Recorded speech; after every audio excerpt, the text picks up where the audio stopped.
আসসালামু আলাইকুম। আপনাদের একাডেমির পক্ষ থেকে শুভেচ্ছা অভিনন্দন। আজকে তোমাদের করাবো চতুর্থ শ্রেণীর দ্বিতীয় অধ্যায় পর্ব 13 খালি ঘর পূরণ করো। এরকম অঙ্ক দেওয়া থাকবে, এরকম সংখ্যা, তারপরে বিয়োগ, তারপরে একটা ফাঁকা ঘর সমান সমান সংখ্যা। এখন আমার এই ফাঁকা ঘরে কত হবে সেটা বের করতে হবে। এটা আমি এখানে রাফে করে ওইখানে উত্তর বসায় দেওয়া যাবে বা এইভাবে করলেও হবে। এই যে দেখাচ্ছি যে যখন একটা এই পাশে সংখ্যা এবং সমান সমানের ওই পাশে সংখ্যা এইটা থাকলে এক জায়গায় করতে হবে এবং এই ড্যাশ এক সাইডে নিতে হবে। তাহলে আমি তখনই দেখবো যে এখানে যে মাইনাসের আগে এই সমান সমানের ওই পাশে যদি এইটা নিয়ে যায় তাহলে মাইনাস কি চিহ্ন পরিবর্তন হয়ে যাবে, মাইনাস থাকলে প্লাস।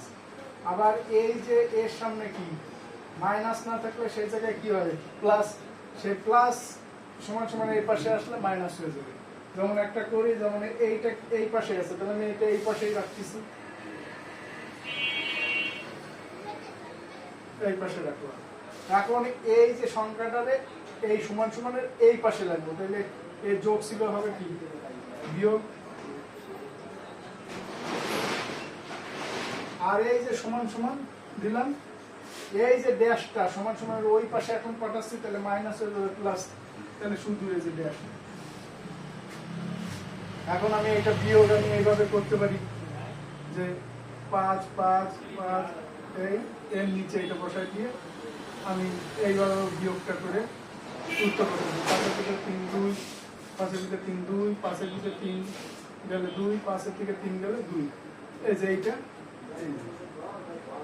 তাহলে এই উত্তরটাই আমি এখানে এসে বসে দিতে সোজা অঙ্ক। শুধু আমার যেখানে যেমন এই যে এই ড্যাশটা এইখানে যোগ আছে তাহলে এটা এই পাশে রাখি। আর এই যে এইটার সামনে কি যোগ না বিয়োগ না থাকলে সেটা যোগ, এইটা কি ওই সমান সমানের পাশে গেলে বিয়োগ হয়ে যাবে।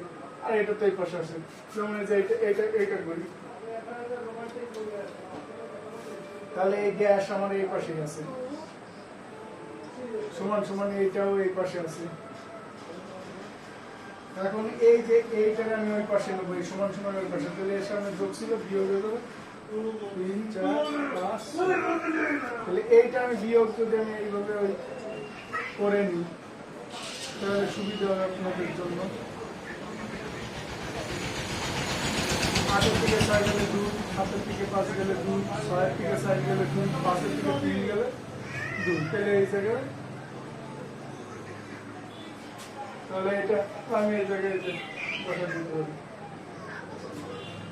তাহলে সিম্পল অঙ্ক, একটু মনোযোগ দিলে সমাধান করার কোনো সমস্যা হবে না। আপনারা বুঝতে পারতেছেন যে এই ড্যাশ যদি বিয়োগ থাকে ইকুয়াল টু ওই পাশে পাঠিয়ে দেবো, আর এই দুই সংখ্যা এক সাইডে নিব। আবার এই সাইডে এনে যোগ আছে তাহলে এটা এই পাশেই থাক, সংখ্যা ওই সাইড পাঠিয়ে দেবো, দিলে আমার এই যে এইভাবে। তো আশা করি বুঝতে পারছেন। আজকে এই পর্যন্ত। আসসালামু আলাইকুম।